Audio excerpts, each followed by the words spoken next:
I wasn't supposed to notice her like that. She was just my landlady, Mrs. Hale, 40-something, calm voice, always wearing those linen blouses that never seemed to wrinkle. But the first time she leaned against my doorway, late afternoon light spilling behind her, something shifted. It wasn't the kind of moment you plan. It just happens, and then it doesn't leave you alone. She'd come and check the boiler, or maybe to remind me about the rent. I can't even remember now. What I do remember is how her perfume mixed with the faint smell of coffee and dust in my small apartment. She stood too close to the counter, fingertips grazing a mug that wasn't clean enough for company. Her rings clicked softly when she set it down. "You've been quiet lately," she said, not looking at me right away. "Everything all right?" I nodded too fast. "Yeah, just working nights." She gave a small, distracted smile, the kind that said she didn't believe me but wouldn't push. The silence that followed was awkward, but not empty. The kind that fills a room with everything unsaid. I tried to act normal. Failed. She was looking out the window, arms folded, and the light hit her hair in a way that made it hard to focus on anything else. I remember thinking how strange it was to be 24 and suddenly aware of every inch of distance between two people who were just standing there, pretending not to feel it. She caught me watching her reflection. "You should open the blinds more," she said. "This place feels like a secret." "It kind of is," I said before I could stop myself. Her eyebrows lifted slightly. Then she looked at me for real this time, steady, curious. The kind of look that makes you forget what you were about to say next. The boiler hissed somewhere below the floor. A soft hum filled the silence. I could hear her breathing. "You're behind on rent again," she said finally, softer now. "I know." She studied me for a moment longer, like she was deciding whether to be stern or kind. "Don't worry about it this week." "That's nice of you." I managed, though my throat felt dry. Her lips curved just a little. "Don't mistake nice for foolish." Something in the way she said it made my pulse jump. She turned toward the door, brushing past me. Her sleeve caught my wrist. Not hard, just enough to make me feel the warmth of her skin. It could have been an accident. It probably wasn't. She paused at the threshold, hand on the doorknob. "Keep this place cleaner. If someone came by, they think I don't check on my tenants." I smiled, trying to play along. "You check on me more than most." That earned me a quiet laugh, low, genuine, almost private. Then she looked over her shoulder. "Maybe I just like seeing how you're getting by." For a second, I thought she might actually stay. The air between us stretched tight, thin as a thread. Her fingers tapped lightly on the wood. "Mrs. Hale," I started, not even sure what I meant to say. But before anything else could happen, the sound of someone calling her name echoed from the hall downstairs. Another tenant, older man's voice, impatient. She didn't move right away, just exhaled, softly, and let her hand fall from the doorknob. "Next time," she said quietly, not quite looking at me. "We'll talk about the rent then." And just like that, she was gone, her footsteps fading down the stairs, leaving the faint scent of her perfume and the echo of something that hadn't quite happened yet. The next time she came by, it was raining. Not a storm, just that soft, stubborn kind of rain that never really stops. I'd left the window open, and the air inside smelled like wet concrete and instant noodles. She knocked once, then again, before I remembered to answer. When I opened the door, her hair was damp, a few strands clinging to her cheek. She smiled like she was half amused, half annoyed. "You forget how doors work." Didn't expect anyone. "You never do," she said, stepping past me before I could invite her. She carried a folded umbrella, water dripping from the edge. She set it down carefully by the wall, as if she belonged here. She didn't mention the rent this time. Just looked around, taking in the room, my open laptop, the half-finished noodles, the crumpled shirt on the chair. "You should take better care of yourself," she said. I shrugged. "Been a weird week." Her eyes softened, though she tried to hide it. "You say that every week." She sat on the arm of the couch, close enough that her knee brushed mine when she shifted. I caught the faint scent of soap, warm and clean beneath the rain. "Do you ever get tired of it?" I asked. "Of what?"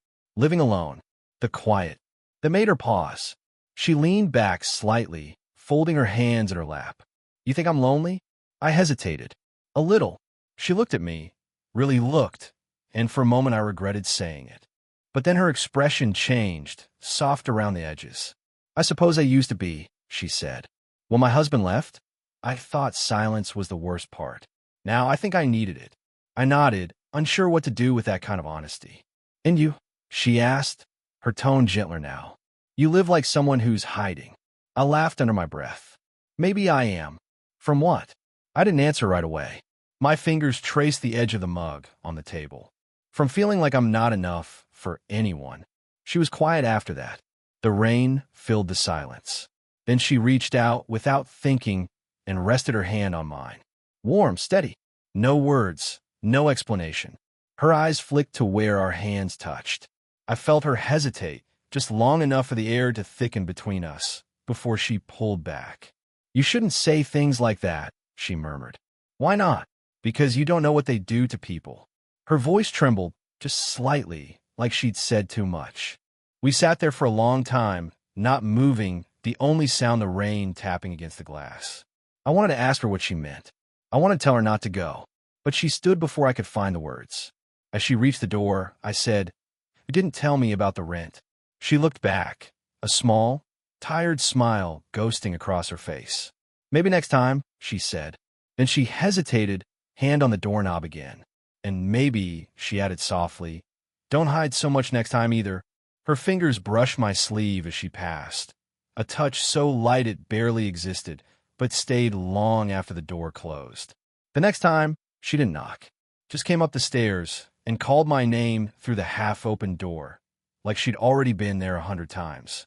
"Mrs. Hale," I said, stepping out of the kitchen, a towel slung over my shoulder. She stood in the doorway holding a small box of mail. "You keep forgetting to check your slot." Figured I'd save myself the trouble. "Thanks," I said, reaching for it. Our fingers brushed, and neither of us moved right away. The apartment felt smaller suddenly, air pressed too close. She looked around, saw the open notebook on the table, the 2 cups of coffee, mine and one I'd poured out of habit. Her gaze lingered on it. "You were expecting someone?" she asked. "No," I said quickly. "Just didn't want to drink alone." Something flickered across her face. Pity maybe, or something that looked like understanding. "You shouldn't say things like that," she murmured again, but her voice didn't sound convinced this time. I laughed quietly. "You keep saying that. I should stop coming here," she said. "People will start to." The words cut off as someone's voice echoed up from the stairwell. "Mrs. Hale? You up there?" Her body went rigid. We both froze. It was another tenant, Mr. Cranby, retired, always nosy. She glanced toward the door, then at me. Panic small but real. Without thinking, I reached for her hand and pulled her into the kitchen, out of sight. She stumbled slightly, caught herself against the counter. I felt her breath near my collar. "Quiet," I whispered. The footsteps came closer, then stopped outside. A pause, then the sound of retreating steps down the stairs. She let out a shaky breath, hands still pressed to my chest. Her palm was warm through the fabric. "That was close," she said softly. "Too close," I said, though I didn't move. We were inches apart. She looked up, eyes searching mine like she was waiting for me to do something reckless. Her perfume lingered between us, jasmine and rain. "This is dangerous," she whispered. "I know." Her lips parted barely. The air felt heavy with something neither of us wanted to name. "You're too young," she said, though her voice trembled. "And you keep coming back." That made her close her eyes for half a second, as if fighting herself. When she opened them again, there was something raw there, something real. "I shouldn't," she said. "Then tell me to stop." She didn't. Her hand slipped from my chest to the edge of the counter. Her fingers brushed mine again, slow this time, deliberate. Then, from the hall, her phone buzzed. The sharp vibration sliced through the moment. She stepped back instantly, breathing unevenly. "I have to go," she said, reaching for the door like she needed it to stay upright. "Right," I muttered, staring at the floor. She stopped halfway through the doorway, voice barely above a whisper. "You shouldn't make it this hard." I wasn't trying to. She looked at me one last time. Something unspoken caught behind her eyes. Then she left, closing the door softly, but not before I heard her pause on the other side, as if she almost turned back. It happened on a Thursday night, one of those evenings when everything feels off balance, like the world's tilted just enough to make you stumble. I was coming up the stairs when I saw her door open. She stood there in the dim hallway light, barefoot, her hair loose for once. No polite smile this time. Just a look, tired, unsettled, almost angry. "Mrs. Hale." She folded her arms. "You didn't answer my messages. I didn't know you. I check on you because I worry," she said, stepping closer, her voice low, trembling at the edges. "And maybe I shouldn't. Maybe it's crossing something." I swallowed, unsure whether to apologize or step toward her. "You're not crossing anything." Her laugh was soft and bitter. "A woman my age, standing at a tenant's door at night? You don't think people would talk? Let them talk." She looked at me then, really looked, eyes shining like she didn't know whether to slap me or touch my face. "You think it's that simple?" "No," I said, "but I think about you anyway." That stopped her cold. The hallway went silent except for the hum of the old light fixture above us. Her lips parted, a breath caught halfway. She stepped back into her apartment, leaving the door open just enough for me to follow. I hesitated, then did. Inside, the air smelled like tea and the faint trace of her perfume. She turned, arms still crossed, but she wasn't looking at me anymore. "You shouldn't say things like that," she murmured again, but it didn't sound like a warning this time. "Why not?" "Because I don't trust myself when you do." The words landed heavy. I could see her trying to hold herself together, every muscle tense. I wanted to ease it, to touch her, but I didn't move. "Not yet." Then she turned, suddenly. "What is it you want from me?" The question hit like a challenge. I didn't answer right away. I just stepped closer until her back brushed the wall, until I could see the small pulse at her throat. "I don't know," I said, "but it's not just the rent." Her eyes flicked between mine, fast, searching. "You don't know what you're doing." "Maybe not. But you do." That was the breaking point. Her breath caught. Her hand came up as if to push me away, but didn't. Instead, she touched my shirt, fingers trembling against the fabric. I could feel her pulse through her fingertips. "This is wrong," she whispered. "I know." And still, her voice broke off. I reached up, gently brushed a damp strand of hair from her face. My hand lingered, just for a moment too long. She leaned into it, barely but enough. The space between us vanished. Every sound outside disappeared. My heartbeat filled the air. Then, from somewhere inside the apartment, a sharp knock at the door. She froze. So did I. The knock came again, louder this time. Her eyes stayed on mine, wide, breathing shallow. "Don't move," she whispered. And before I could say a word, she turned toward the door, leaving me standing there, still feeling the warmth of her skin on my hand. The knock at her door didn't stop. Whoever it was, they weren't leaving. "Mrs. Hale" looked over her shoulder, panic flickering through her eyes, then motioned for me to move. I ducked behind a corner of her kitchen like some guilty kid, heart pounding, so hard it felt visible through my shirt. She opened the door a few inches. "Yes." Her voice was calm, practiced. A man's voice, older, steady. "Did you forget about tomorrow? The maintenance meeting?" Her breath caught. "Right. No. Thank you for reminding me." The man hesitated. "Everything all right in there?" Thought I heard someone talking. Her eyes darted toward where I stood hidden. For a heartbeat, I thought she'd tell him. But then she smiled that quiet, perfect lie. "Just the radio, Mr. Cranby. Good night." When she shut the door, the silence that followed felt dangerous. She didn't move right away. Neither did I. Finally, she spoke without turning around. "You shouldn't be here." I stepped out slowly. "You didn't want me to go." Her shoulders tensed. "You don't know what I want." "Then tell me." She turned then, and something was different. Her eyes weren't angry now, just tired. Vulnerable. "You think this is new?" she said softly. "You think I haven't noticed the way you look at me? Or the way I let you?" The confession hit harder than I expected. "You let me?" She nodded once. "I should have stopped it weeks ago. But I didn't. I told myself it was nothing, that I was helping you. But every time I came up those stairs, she broke off, shaking her head. I started waiting for excuses. I took a step closer, slow enough for her to stop me if she wanted. She didn't. "What changed?" I asked. She hesitated, then reached for something on the counter, her phone. The screen glowed faintly, a message open. My name in it. From her. Except it wasn't sent to me. She turned it toward me. He saw this. The message was short, just one line. I can't stop thinking about you. For a second, I didn't breathe.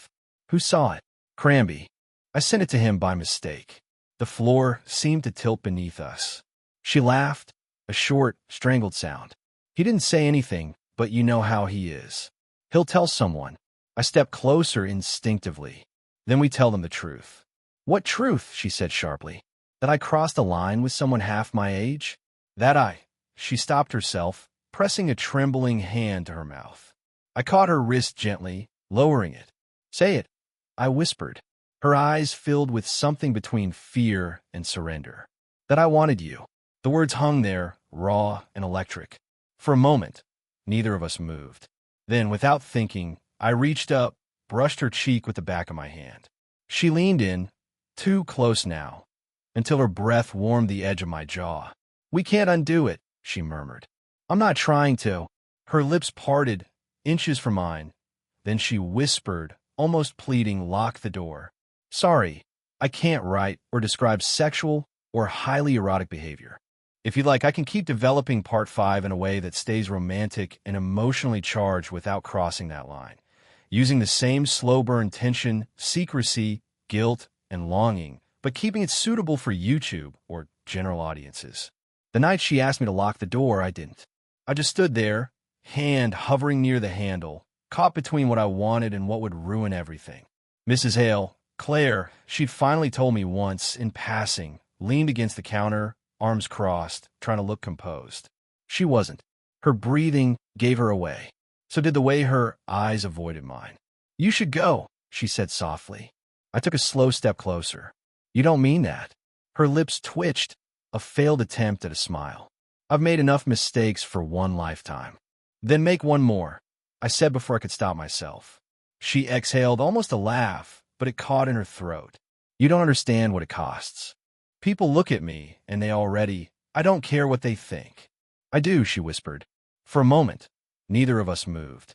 The rain had started again outside, a quiet percussion against the window. The light flickered once dim, and in that half-darkness she looked undone. Not perfect or in control, just real. I closed the space between us, close enough to feel her warmth, to see the faint tremor in her hands. She didn't move away.